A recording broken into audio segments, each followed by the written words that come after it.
Now, we all know that standing in alignment for most of our day, or sitting in alignment, is going to do a lot more for our deep core strength and for our back tension than going to 1 or 2 Pilates or yoga classes a week. But how do you get into that really good aligned posture? Well, I do this little thing I call getting tall against the wall, and this is what you do. You have your feet parallel, and that means straight, middle toes straight ahead, and have your feet so that the edges of your feet are lined up, like along train tracks. Have them hip width apart, so hip width is from the front of the pelvis here, down through your knees and down through your middle toes. Have your feet just a little way away from the wall, about 1 inch, so there's space for your bum. Have your knees slightly soft, so don't lock your knees. A little bit of softness through the knees. Press your bum into the wall so that here in the hip flexor, the psoas area, it's soft. Can you see when I push my bum forward and I make that's hard, yeah? But you want to have it slightly soft. So stick your bum into the wall. Now, what I do is I pretend that I'm pushing a basketball up in order to activate the deep core muscles, the transverse abdominal muscles. So pretending you have a basketball in your hand, you lift it up and press it forward as if you're pushing it into the basketball hoop, and hopefully you'll feel this area activating, not down here, but here, just underneath the rib cage.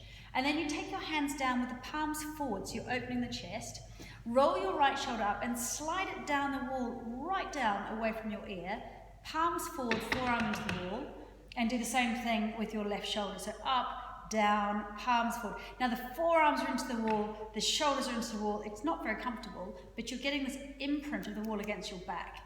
Draw the chin in, so you've got a nice double chin. Chin in, the ridge at the back of your head slides up the wall as if there's a hook there and you're being literally hooked onto the wall. So you slide yourself up the wall here, forearms back, pressing back from here upwards, you're pressing into the wall. Bums back, you're pressing down and out through your feet, so you're getting this lovely kind of sucking sensation through your feet down and out into the ground. At the same time, you want to feel like you've got a hook from the crown of your head here, and that's being lengthened up towards the ceiling. So in mountain pose, Tadasana, you have this lovely lifting sensation as well as a ploughing down and out sensation. So you're like a mountain. Now we're imprinting the wall onto our back, so you press backwards, breathe, make sure you're breathing.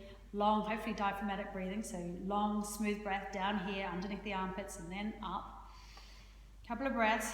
Stay here for a minute or so. So pretend I've stayed here for a minute. And then we come off the wall, just roll the shoulders, let the head be soft. And then the head, voila, is sitting bang on top of the neck. You get this alignment between the ears and the shoulders, through the pelvis, down through the knees and the feet. And you just kind of feel stacked. And when we're stacked, our deep core muscles fire automatically. So if you're able to move around where you are aligned, nice and tall and aligned, or when you're sitting at your computer desk, you're sitting in this alignment, you're going to find that you can breathe better. You're going to find that you start to lose that horrible compression in the back of your neck and your upper back. And your deep core muscles are going to start to fire of their own accord, and of course that feeds into the pelvic floor, so fantastic for pelvic floor health, simply by standing in an aligned way. So that's a little trick, I call it getting tall against the wall. It takes a minute, and I really suggest if you're struggling with posture, you try and do that kind of thing every single day. Do it for a week, see what happens.